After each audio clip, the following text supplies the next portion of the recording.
Welcome to the Marketing Revolution podcast. This is the underground movement of savage marketers from all over the world.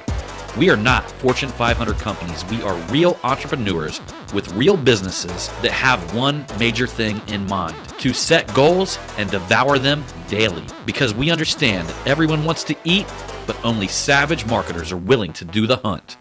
Now let's get this revolution started. Hey, what's up, everybody? John Hiley here with the Marketing Revolution podcast and the Marketing Savage Facebook group. Hope all you guys are having an amazing day today. And as you can see, I'm still on my motherfucking journey. I'm not going to stop. Going to keep bringing you heat every day, at least for the next fucking year.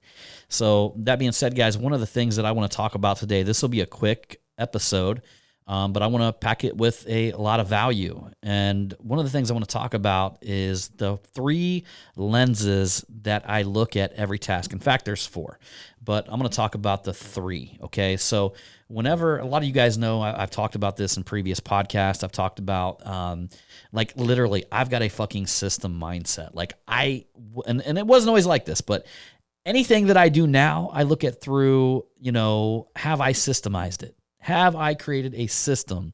Have I created a standard operating procedure, an SOP, on this specific task? Because if I haven't, typically I'm not going to continue to do a low return task, meaning that there's not a lot of fucking money in it. I'm not going to continue to do that thing over and over again. So what I actually look at, not only have I written a system for a specific task, should I be doing it?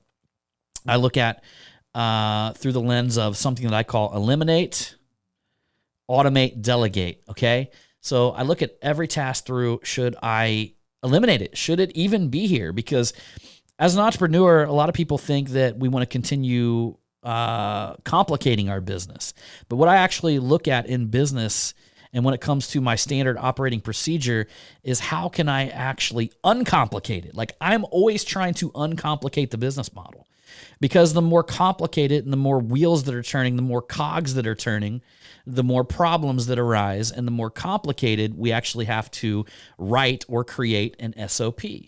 And the more expensive it becomes, and to tell you the truth, the more it's not as enjoyable as something that just runs smooth and just runs, very, very smooth and clean from day to day. So I'm always looking to clean up my process by, number one, should I eliminate it? The second aspect, or the second lens that I'll actually look through, is how can I automate this process, right? So we're in a world today where automation is king, and there are always products coming out that are actually automating everything in our business, whether it's follow-up emails, all the way down to the point where we actually, right now, we're working with a CRM that we're having built out that is automating the process of calling people back, like returning the fucking phone call. Like, this thing will literally, whenever a lead comes in, this system will send the lead to our salesman, and it will call him, and it will say, hey, it'll actually, a voice will come on there, and it'll say, hey, this, you need to call back Jane Doe at this and this number. Would you like to click this button now to call them back? So it's actually automating, almost like creating that of a call center to call your leads back. So how can we automate like as much shit as possible? So here's the thing. When you automate something, man, you fucking set it and forget it, man. That's what I want to do. Like, I want to set it and forget it. All right? So that's a second lens. And the third lens is to delegate. Now, what I see a lot of people doing, if they're even fucking delegating at all, but I see a lot of people that have graduated to the phase of delegating, they will delegate shit that can be automated. Well, the problem with that is now you're wasting somebody else's time instead of yours. Okay? So you've got to get into the mindset, what I call eliminate, automate, delegate. All right. Now, there are things that I will do. Like, I'm only going to do high impact, high income activities. I'm trying to hit my MITs, my most important task. As an entrepreneur, you want to actually do things that move the fucking dial forward in your company. And you want to understand that when you are doing a specific action, it's an action that is big enough that's making an impact to literally manifest your fucking end goal. You're moving towards your end goal. You're moving the company forward. There's going to be some really cool shit that I'm coming out with in the future, because any of you guys who have downloaded the Savage Scheduler, there's going to be some products, or in fact, some free downloads that are going to accompany the Savage Scheduler that's going to put you more on like a 90-day churn. So I'm creating like these 90-day, like a 90-day map, like a roadmap, because we're at a point now in technology, and we're at a point now in the way everything is in business, that things move so rapidly that you almost have to revisit your goals about every 90 days. That being said, guys, that's what I want you to start looking at when you're doing your task. I want you to look through the lens of, can I eliminate it? First off, can I simplify my business? Is this that important to actually fucking do the thing that I'm doing? Can it be eliminated? Can it be automated? For instance, if you're writing specific emails back that have it's the exact same thing over and over and over again. How can I automate this process? How can I automate these things? Like anything, man. Like, how can I automate it? Because you want to be able to set it and forget it. And then worst comes to worst, like, how can you delegate this thing? Can this one thing be delegated? And that's where you want to put the overarching all of the systems in place. One of the things that I talk to my staff all the time about is that, look, the systems run the business, we run the systems. And that's the culture that you've got to create inside of your business. Because a lot of times people have created the exact opposite culture, where the employees run the business and we have systems that help, but ideally the employees actually run the business. The problem with that is it's not scalable, and over time it gets diluted.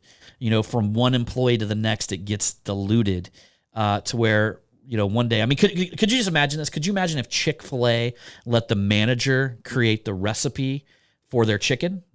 So at every store, the manager created the recipe for the fucking chicken. Could you imagine, like, after how many restaurants, how that recipe would change and get diluted? And as it got passed from restaurant, and another restaurant opened and a new manager started doing it this way, and then your next restaurant opened and another manager did it a different way.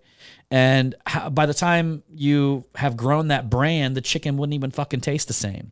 It would have no consistency. That's what it's like when you allow your employees to run the business, who just like happen to use systems. You've got to get into the mindset of systems run your business and your employees run the systems. The systems come first. And you'll have much happier employees, and you'll have much happier clients. And you will begin to get into the territory where you can actually grow and scale. So I want you guys to think about that, in your businesses, whether you're a business owner, or you're somebody who's got a side hustle, or you've got an idea, a dream. I find a lot of this stuff is very important to framework it at the beginning of something, because that's the very first thing I look at in any business that I get into. I look at, is it scalable? How complex is it going to be to actually scale and grow? Before I even look into another venture, into a business, I want to make sure that it meets a certain criteria before I'll even get involved. It's almost like the guys in the Shark Tank, whenever somebody comes and presents their product or their service or whatever it is to all the group of the Shark Tank people. That's like some of the first shit they're trying to find out. Like the very first thing they're trying to find out, is it scalable? And then after that, what's the numbers? What's the profit margin? Can it grow? Can I grow it easily? And then after that, what's the profit margin? Because them are the two most important things. Because obviously they know how to grow businesses, right? The sharks in the Shark Tank, they know how to grow a business, right? So if it can be grown, then it's just math. And then let's find out what that math looks like. What's the numbers on that business? What's the profit margin? And that way they can actually get a framework in their mind around, is this going to be a good investment? And you should be building your business in such a way that from the outside looking in, that it looks like a fucking amazing investment. Not that even if you're ever going to sell it, it just has the attributes and the quality of a business that can grow and be profitable.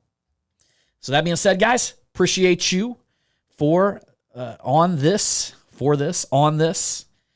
podcast today. And if any of you guys haven't jumped on to the Marketing Savage Facebook group, head on over there and get the fuck on it, y'all. We actually just presented our Monday Marketing Savage of the week. And it was a guy named Tony who literally, I gave him the Marketing Savage. Like he's part of APEC Executive, so he's part of one of my executive mastermind programs that I'm involved in. And I gave him the Marketing Savage Weekly Award because Tony literally, I think Tony's probably in between maybe early 50s, mid 50s, something like that. And he actually was doing 75 hard and got COVID-19. And so Tony disappeared, right? So I started getting worried about Tony, and I started, posting on, he told us all inside of the group that he got COVID-19. And literally I started putting dude, you okay? Sending Tony messages and stuff like that. Didn't hear anything from him. Well, about 2 weeks later, he kind of came out of it and put a long post on his wall and basically summed it up hey, I was 40 some days into 75 hard. I got COVID-19 and I never fucking quit. And he went through his daily routine, even to the point to where he was so sick at one point that he ended up walking off into the woods or some shit and almost got lost in his outdoor workout. But he pushed through. Of course, he stayed away from people, shit like that. But he pushed through and he made it through. And that's the kind of fucking mentality that I'm looking for. That's a fucking savage as fuck mentality. And I don't know, man. That definitely gets the Savage of the Week award from me. And especially a lot of the guys right now that are doing 75 hard inside of the Marketing Savage group, I want to remind them that look at what fucking Tony did. So don't come with me, like Ryan Stewman says, fuck your excuses, because look at this shit. Look what Tony accomplished. And he's a lot older than a lot of you guys. And so any of your bullshit excuses right now, Tony just literally voided every fucking excuse that anybody could possibly have when it comes to completing 75 hard, above and beyond fucking dying. So anyhow, y'all, we appreciate you for coming along on this episode of the Marketing Revolution podcast. And as usual, I'm going to see you on the next one.